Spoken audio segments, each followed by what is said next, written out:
ਭਜਨ ਬੰਦਗੀ ਵਾਲੀ ਰੂਹ ਮਹੰਤ ਹਰਬੰਸ ਸਿੰਘ ਜੀ ਗੁਰੂ ਚਰਨਾਂ ਵਿੱਚ ਜਾ ਬਿਰਾਜੇ। ਸਾਰੀ ਜ਼ਿੰਦਗੀ ਸੰਗਤਾਂ ਨੂੰ ਸ੍ਰੀ ਗੁਰੂ ਗ੍ਰੰਥ ਸਾਹਿਬ ਜੀ ਦੇ ਨਾਲ ਜੋੜਨ ਨੂੰ ਦਿੱਤੀ ਪਹਿਲ। ਮਹੰਤ ਜੀ ਦੇ ਅਕਾਲ ਚਲਾਣੇ ਦੇ ਨਾਲ ਸਮੁੱਚੇ ਪੰਥ ਵਿੱਚ ਪਿਆ ਵੱਡਾ ਘਾਟਾ। ਗੁਰਦੁਆਰਾ ਸ਼੍ਰੀ ਟਿਕਾਣਾ ਸਾਹਿਬ ਪੰਜਾਬੀ ਬਾਗ ਨਵੀਂ ਦਿੱਲੀ ਦੇ ਮਹੰਤ ਅਤੇ ਭਜਨ ਬੰਦਗੀ ਵਾਲੀ ਰੂਹ ਸਤਿਕਾਰਯੋਗ ਮਹੰਤ ਹਰਬੰਸ ਸਿੰਘ ਜੀ, ਜਿਨ੍ਹਾਂ ਨੇ ਸੰਗਤਾਂ ਨੂੰ ਸ੍ਰੀ ਗੁਰੂ ਗ੍ਰੰਥ ਸਾਹਿਬ ਜੀ ਦੇ ਨਾਲ ਜੋੜਨ ਨੂੰ ਪਹਿਲ ਦਿੱਤੀ ਸੀ, ਗੁਰੂ ਚਰਨਾਂ ਦੇ ਵਿੱਚ ਜਾ ਬਿਰਾਜੇ ਸਨ। ਉਹਨਾਂ ਦੀ ਮ੍ਰਿਤਕ ਦੇਹ ਦਾ ਅੰਤਿਮ ਸੰਸਕਾਰ ਪੰਜਾਬੀ ਬਾਗ ਸ਼ਮਸ਼ਾਨ ਘਾਟ ਵਿਖੇ ਪੂਰੇ ਰਹੁ ਰੀਤਾਂ ਦੇ ਨਾਲ ਕੀਤਾ ਗਿਆ। ਇਸ ਤੋਂ ਪਹਿਲਾਂ ਗੁਰਦੁਆਰਾ ਸ਼੍ਰੀ ਬੰਗਲਾ ਸਾਹਿਬ ਦੇ ਹੈੱਡ ਗ੍ਰੰਥੀ ਭਾਈ ਰਣਜੀਤ ਸਿੰਘ ਨੇ ਅਰਦਾਸ ਕੀਤੀ, ਜਿਸ ਤੋਂ ਬਾਅਦ ਉਹਨਾਂ ਨੂੰ ਯਾਦ ਕਰਦਿਆਂ ਦਿੱਲੀ ਕਮੇਟੀ ਪ੍ਰਧਾਨ ਮਨਜਿੰਦਰ ਸਿੰਘ ਸਿਰਸਾ, ਜਨਰਲ ਸਕੱਤਰ ਹਰਮੀਤ ਸਿੰਘ ਕਾਲਕਾ, ਪਟਨਾ ਸਾਹਿਬ ਗੁਰਦੁਆਰਾ ਪ੍ਰਬੰਧਕ ਕਮੇਟੀ ਦੇ ਪ੍ਰਧਾਨ ਅਵਤਾਰ ਸਿੰਘ ਹਿੱਤ, ਸ਼੍ਰੋਮਣੀ ਅਕਾਲੀ ਦਲ ਦੇ ਪ੍ਰਧਾਨ ਪਰਮਜੀਤ ਸਿੰਘ ਸਰਨਾ, ਹਰਵਿੰਦਰ ਸਿੰਘ ਸਰਨਾ, ਅਦਾਰਾ ਚੜ੍ਹਦੀ ਕਲਾ ਦੇ ਵੱਲੋਂ ਅੰਮ੍ਰਿਤਪਾਲ ਸਿੰਘ ਦਰਤੀ, ਸੰਤ ਬਲਜੀਤ ਸਿੰਘ ਦਾਦੂਵਾਲ, ਮੇਰੀ ਪੀਰੀ ਖਾਲਸਾ ਜਥਾ ਜਗਾਤਾਰੀ, ਮਨਜੀਤ ਸਿੰਘ ਜੀਕੇ, ਦਿੱਲੀ ਧਰਮ ਪ੍ਰਚਾਰ ਕਮੇਟੀ ਦੇ ਚੇਅਰਮੈਨ ਜਤਿੰਦਰਪਾਲ ਸਿੰਘ ਗੋਲਡੀ ਅਤੇ ਕੋ-ਚੇਅਰਮੈਨ ਇੰਦਰਜੀਤ ਸਿੰਘ ਮੌਂਟੀ, ਜਿੱਥੇ ਕਿ ਮਹੰਤ ਹਰਬੰਸ ਸਿੰਘ ਜੀ ਦੇ ਨਾਲ ਪਿਛਲੇ 50 ਸਾਲਾਂ ਤੋਂ ਜੁੜੇ ਸੰਤ ਅੰਮ੍ਰਿਤਪਾਲ ਸਿੰਘ ਸਮੇਤ ਰਾਜਸੀ ਅਤੇ ਧਾਰਮਿਕ ਸ਼ਖਸੀਅਤਾਂ ਪਹੁੰਚੀਆਂ। ਮਹੰਤ ਹਰਬੰਸ ਸਿੰਘ ਜੀ ਦੇ ਅਕਾਲ ਚਲਾਣੇ ਦੇ ਨਾਲ ਸਮੁੱਚੇ ਪੰਥ ਦੇ ਵਿੱਚ ਵੱਡਾ ਘਾਟਾ ਪੈ ਗਿਆ ਹੈ। ਵਾਹਿਗੁਰੂ ਜੀ ਕੀ ਫਤਿਹ। ਸਾਹਿਬ ਸ੍ਰੀ ਗੁਰੂ ਗ੍ਰੰਥ ਸਾਹਿਬ ਮਹਾਰਾਜ ਜੀ ਦੀ ਗੋਦ ਵਿੱਚ ਮਾਈਕ ਦਾ ਬਟਨ ਲਾ ਕੇ ਜੁੜ ਬੈਠੇ ਗੁਰੂ ਸਾਧ ਸੰਗਤ ਜੀ ਨੂੰ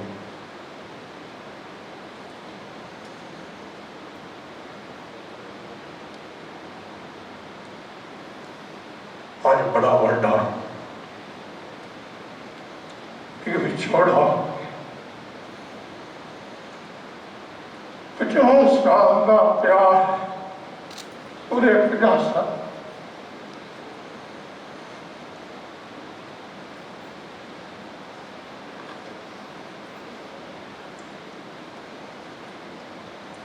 और कुछ मेरे बचन कर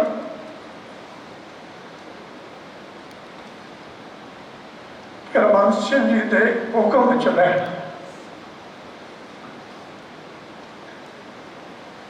50 साल आज इस गल महाराज जी का जन्म 1963 का है, दास का जन्म 1966 का है। 3 साल मेरी आयु को वजह सन। टिकाना साहब महाराज जी के हुक्म अनुसार महंत हरबंस सिंह जी का बचन जागती जोत श्री गुरु ग्रंथ साहब जी जिहड़े सेवापंथी महापुरख होए हैं, वो सब तो पहले श्री गुरु ग्रंथ साहब महाराज जी का अदब ते सत्कार करते थे। उन्होंने लिए पैसा धन प्राप्ति कुछ भी नहीं, ये सतगुरु जी का सत्कार। पर आज बड़ी वड्डी घाटा पिया जो कल इसी पावा सामने खड़े हैं MGS हॉस्पिटल, इधर धन गुरु अमरदास साहब महाराज जी का अवतार पुरुष बची महाराज जी को पेशाब लाई, इन्फेक्शन हुई थोड़ी जी। उस तो पहले दास साहब कोरोना हो गया। जो कोरोना होया तो डॉक्टर ने कहा तुसी महाराज जी तो दूर रहना, इन्फेक्शन फैल सकती है। दास अपने कमरे च महाराज जी तलोच सिंह को कह के सिरे शामी गल कर वो 16-17 दिन रहे, क्योंकि सामने इन्फेक्शन है। जो मैं ठीक होया तो महाराज जी के कोल आए कि महाराज जी महंत बाबा हरबंस जी कह लगे संत जी महाराज जी का इन्हां दिनों के विच 3-4 बारी करोना टैक्स कराया, नेगेटिव आया महाराज जी का। इसी बाबा जी, इस बाबा साहब ने सारा ही जो हस्पताल तो महाराज जी की इन्ने सारे तो नर्सी स्टाफ दवाइयाँ ये सारिया MPS हॉस्पिटल की सेवा चल रही। बाबा जी ने एक अरदास क्यों करनी है, भावें सरना सामने ये गल कही, गुरमत विच रोना नहीं है, पर की करिए, सब कुछ चला गया। धन की कोई इच्छा नहीं है, धन की कोई इच्छा नहीं। महापुरुषों का प्यार ही सब तो वड्डा सी, धन की इच्छा नहीं सी। पर महाराज जी ने सेवा लाई इस स्थान से, जिवें काका तरलोक सिंह ने भी अटक सेवा की है। काका तरलोक सिंह ने भी छोटी आयु के विच बच्चा मेरे को आया, काका खड़ा है, इहदी भी कोई सेवा वालों कोई कमी नहीं है। अमन विशे सानी खड़े बैठे हैं, इस बच्चे ने भी बड़ी सेवा की। महाराज जी अगो सेवा का ही फल, जिहड़ा सेवा करता है उन सेवा का फल अगों मिलता है। आने वाले समय दे विच सेवा का फल इस बच्चे नूं ही इस स्थान से जरूर मिलेगा। मेरा आप जी बचना राई आप समझ जाना कि मैं की गल कही है। मेरी महाराज जी ने ड्यूटी पर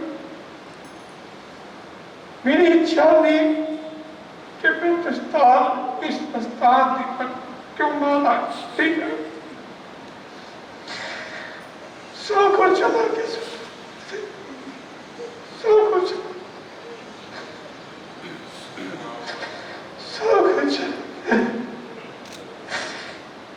महाराज जी तो मेरा एक पल भी रहना बड़ा कठिन, बड़ा कठिन। महाराज कृपा कर, महाराज जी एक वचन करते अपने सन कि जेड़ा अलग रह गया ना वो नहीं रह सकेगा। कि मैं राम ते लक्ष्मण की जोड़ी सी आज टूट गई। मैं अरदास के सतगुरु इन्हों के संस्कार तो पहले ही अपने चला गया, नहीं रह सका, नहीं रह सका, किसी का भी पाया पर मैं महाराज जी तो बिना नहीं रह सकता। भावें सेवा तलोक सिंह देते पर महाराज ये सतगुरु गुरु हरकिशन साहब जी आओ सुन रहे हो, बना दे संस्कार नहीं रह सका, बड़ा काट महाराज करोगे संगत भी आई और संगत बिना प्रसाद कोई नहीं।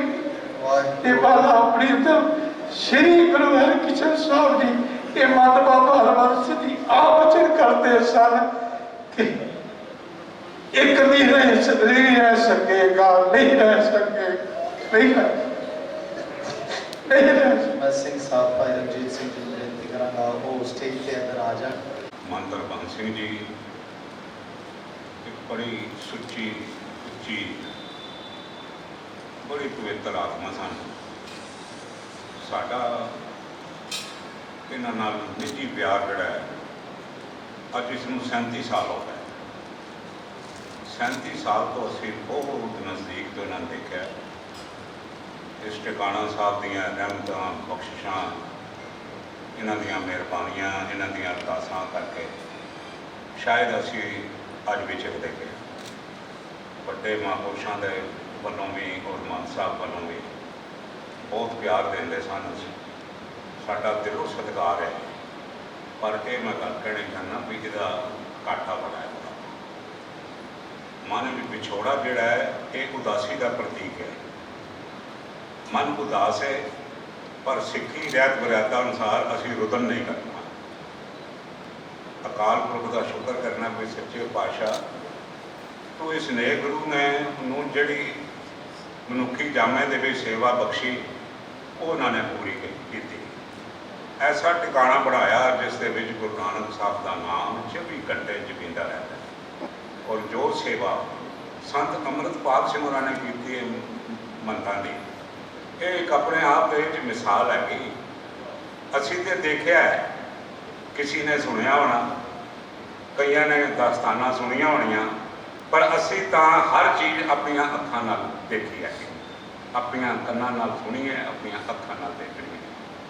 ਜੇ ਮਹਾਰਾਜ ਨੇ ਬੇਨਤੀ ਕੀਤੀ ਵੀ ਸਾਂਝੀ ਸਾਡੇ ਨਾਲ ਨਨਕਾਣਾ ਸਾਹਿਬ ਚੱਲੋ, ਕਹਿੰਦੇ ਮੇਰਾ ਦਿਲ ਬੜਾ ਕਰਦਾ ਹੈ, ਪਰ ਮੈਂ ਮੰਤ ਜੀ ਨੂੰ ਛੋੜ ਕੇ ਨਹੀਂ ਜਾ ਸਕਦਾ, ਔਰ ਮੇਰਾ ਦਿਲ ਤੁਹਾਡੇ ਨਾਲ ਹੀ ਰਹੇਗਾ, ਮੇਰਾ ਦਿਮਾਗ ਤੁਹਾਡੇ ਨਾਲ ਰਹੇਗਾ, ਮੇਰਾ ਸਰੀਰ ਤੁਹਾਡੇ ਨਾਲ ਨਹੀਂ ਜਾ ਸਕਦਾ, ਕਿਉਂਕਿ ਇਹ ਮੰਤ ਸਾਹਿਬ ਜੀ ਦੀ ਸੇਵਾ ਦਾ ਜੋ ਮੇਰੇ ਉੱਪਰ ਮੇਰੀ ਡਿਊਟੀ ਲੱਗੀ ਹੈ, ਉਸ ਡਿਊਟੀ ਦੀ ਮੈਂ ਕੋਤਾਹੀ ਨਹੀਂ ਕਰਨੀ। ਬੜਾ ਲੰਬਾ ਸਮਾਂ ਇਹਨਾਂ ਨੇ ਡਿਊਟੀ ਦਿੱਤੀ ਹੈ। ਅੱਜ ਅਸੀਂ ਇੱਕ ਐਸੇ ਮਹਾਂਪੁਰਖ, ਇੱਕ ਐਸੇ ਗੁਰੂ ਦੇ ਚਰਨਾਂ ਦੇ ਸੇਵਕ, ਇੱਕ ਐਸੀ ਸੱਚੀ ਸੁੱਚੀ ਸ਼ਖਸੀਅਤ ਮੰਤਰ ਸਤਿਕਾਰਯੋਗ, ਅਤੀ ਸਤਿਕਾਰਯੋਗ ਹਰਬੰਸ ਸਿੰਘ ਜੀ, ਜਿਨ੍ਹਾਂ ਨੂੰ ਆਪ ਸਾਰਿਆਂ ਨੇ ਹਮੇਸ਼ਾ ਹੀ ਇੱਕ ਹੀ ਰੂਪ 'ਚ ਦੇਖਿਆ ਹੈ, ਗੁਰੂ ਗ੍ਰੰਥ ਸਾਹਿਬ ਮਹਾਰਾਜ ਜੀ ਦੇ ਚਰਨਾਂ ਦੀ ਸੇਵਾ ਕਰਦੇ, ਇੱਕ ਹੀ ਰੂਪ 'ਚ ਦੇਖਿਆ ਹੈ ਜੋ ਅਕਾਲ ਪੁਰਖ ਦੀ ਉਸਤਤ ਕਰਦੇ, ਇੱਕ ਹੀ ਰੂਪ 'ਚ ਦੇਖਿਆ ਹੈ ਗੁਰੂ ਦੇ ਚਰਨਾਂ ਦੇ ਨਾਲ ਸੰਗਤ ਨੂੰ ਜੋੜਦੇ। ਹਰ ਸਾਲ ਦੇ ਦੌਰਾਨ ਦੀਵਾਨ ਸਜਣੇ ਸਾਜ ਤੋਂ, ਔਰ ਬਾਬਾ ਜੀ ਦੀ ਭਾਵੇਂ ਸਿਹਤ ਠੀਕ ਨਹੀਂ ਸੀ, ਪਰ ਬਾਬਾ ਜੀ ਨੇ ਉੱਥੇ ਮੁਸਕਰਾਉਂਦੇ ਚਿਹਰੇ ਦੇ ਨਾਲ ਜਿੰਨੇ ਦੇਰ ਤੱਕ ਦੀਵਾਨ ਸਜਣੇ ਗੁਰੂ ਦੀ ਉਸਤਤ ਹੋਣੀ ਗੁਰਬਾਣੀ, ਬਾਬਾ ਜੀ ਨੇ ਉੱਥੇ ਹੀ ਸੰਗਤਾਂ ਦੇ ਦਰਸ਼ਨ ਕਰ ਲਏ। ਬਹੁਤ ਸਮੇਂ ਤੋਂ ਸਿਹਤ ਠੀਕ ਨਾ ਹੋਣ ਕਰਕੇ, ਜਿਸ ਤਰ੍ਹਾਂ ਮੇਰੇ ਤੋਂ ਪਹਿਲਾਂ ਵੀ ਕਿਹਾ ਗਿਆ, ਸੰਤ ਅੰਮ੍ਰਿਤਪਾਲ ਜੀ ਨੇ ਜੋ ਸੇਵਾ ਕੀਤੀ ਆ, ਬਰਦਾਸ਼ਤ ਨੂੰ ਪ੍ਰਮਾਣ ਦੀ ਲੋੜ ਨਹੀਂ। ਮੈਂ ਖੁਦ ਉਹਦਾ ਬਹੁਤ ਬੜਾ ਸਾਖੀ ਹਾਂ। ਮੈਂ ਜਦੋਂ ਕਹਿਣਾ ਬਾਬਾ ਜੀ ਸਮਾਗਮ ਹੈ ਤੇ ਤੁਸੀਂ ਜ਼ਰੂਰ ਆਉਣਾ, ਆਹ ਸੇਵਾ ਚੱਲਣ ਲੱਗੀ ਹੈ, ਤੁਸੀਂ ਆਉਣਾ ਹੈ। ਕਹਿੰਦਾ ਮੈਂ ਆਹ ਸਮਾਂ ਜਿਹੜਾ ਹੈ, ਕਿਉਂਕਿ ਬਾਬਾ ਜੀ ਇਕੱਲੇ ਨੇ ਔਰ ਉਹਨਾਂ ਦੀ ਸਿਹਤ ਹੁਣ ਠੀਕ ਨਹੀਂ, ਮੈਂ ਉਹਨਾਂ ਦੀ ਸੇਵਾ 'ਚ ਜੁੜਿਆ ਹੈ। ਇਹੀ ਬਸ ਇੱਕ ਭਾਵ ਬਣੇ, ਮੈਂ ਉਹਨਾਂ ਦੀ ਸੇਵਾ 'ਚ। ऐसे महापुरुष महंत हरबंस सिंह जी जो उस मालक के चरणों च जा समाए, महंत गुरमुख सिंह जी ने जो सेवा सौंपी, उस तनदेही नाल सेवा निभाई कि दिन रात उस प्रभु परमात्मा की आराधना ते संतां की सेवा दे विच तत्पर रहे।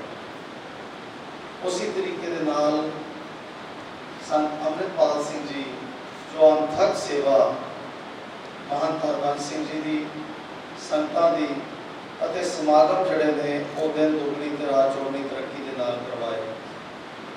संत महापुरुष जो संसार में आते हैं वो एक वसीला बनते हैं संतां नूं तारन दा। जिथे आप जपते ने उथे नाल संतां नूं जपाउंदे ने। ऐसे ही कर्म, ऐसे ही कारज महंत गुरमुख सिंह जी ने अपनी सारी जिंदगी दे विच कीते और एक कड़ी की तरह जोड़ के रखा सारे समाज में। जो भी इन्हां कोल आया सेवापंथी, क्योंकि भाई कन्हैया जी की 10वें पातशाह धन गुरु गोबिंद सिंह साहब जी दे बख्शी हुई जिहड़ी सेवा भाई कन्हैया जी को दी सी, कोई सेवापंथी बन के सारी जिंदगी इस संसार दे विच विचरे ਤੇ ਮਨੁੱਖਤਾ ਦਾ ਭਲਾ ਕੀਤਾ। ਅੱਗੋਂ ਸੰਤ ਅੰਮ੍ਰਿਤਪਾਲ ਸਿੰਘ ਜੀ ਨੂੰ ਵੀ ਇਹ ਉਪਦੇਸ਼ ਦਿੱਤਾ, ਭਾਈ ਇਸ ਸੰਸਾਰ ਦੇ ਵਿੱਚ ਜਿਸ ਤਰ੍ਹਾਂ ਜੋ ਵੀ ਪ੍ਰਾਣੀ ਆਉਂਦਾ ਹੈ, ਇਹਾਂ ਖਾਟ ਚਲੋ ਹਰ ਲਾਹਾ, ਆਗੇ ਬਸਨ ਸੁਹੇਲਾ। ਕਿਉਂਕਿ ਮਹਾਂਪੁਰਖਾਂ ਦਾ ਬਸਨ ਤਾਂ ਸੁਹੇਲਾ ਹੁੰਦਾ ਹੀ ਹੈ। ਰੇ ਰੇ ਦਰਗੇ ਕਹਿ ਨਾ ਕਹੋ, ਆਓ ਬੈਠ ਆਦਰ ਸਭ। ਸੰਸਾਰ ਭਰ ਦੇ ਵਿੱਚ ਜੋ ਨਾਮ ਜਪਾਉਂਦੇ ਹਨ, ਉਹਨਾਂ ਨੂੰ ਇਸ ਜਹਾਨੇ ਅਤੇ ਉਸ ਜਹਾਨੇ ਦੋਹਾਂ ਜਗ੍ਹਾ ਤੇ ਬਹੁਤ ਹੀ ਸਤਿਕਾਰ ਮਿਲਦਾ ਹੈ। ਸੋ ਐਸੇ ਮਹਾਂਪੁਰਖ ਜੋ ਕੱਲ ਸਮਾਏ ਨੇ, ਬਹੁਤ ਸਾਰੀਆਂ ਧਾਰਮਿਕ ਸ਼ਖਸੀਅਤਾਂ, ਰਾਜਨੀਤਿਕ ਸ਼ਖਸੀਅਤਾਂ ਇਸ ਸਮੇਂ ਦਰਸ਼ਨ ਕਰ ਰਹੀਆਂ ਨੇ। ਬਿਊਰੋ ਰਿਪੋਰਟ, ਚੜ੍ਹਦੀ ਕਲਾ ਟਾਈਮ ਟੀਵੀ।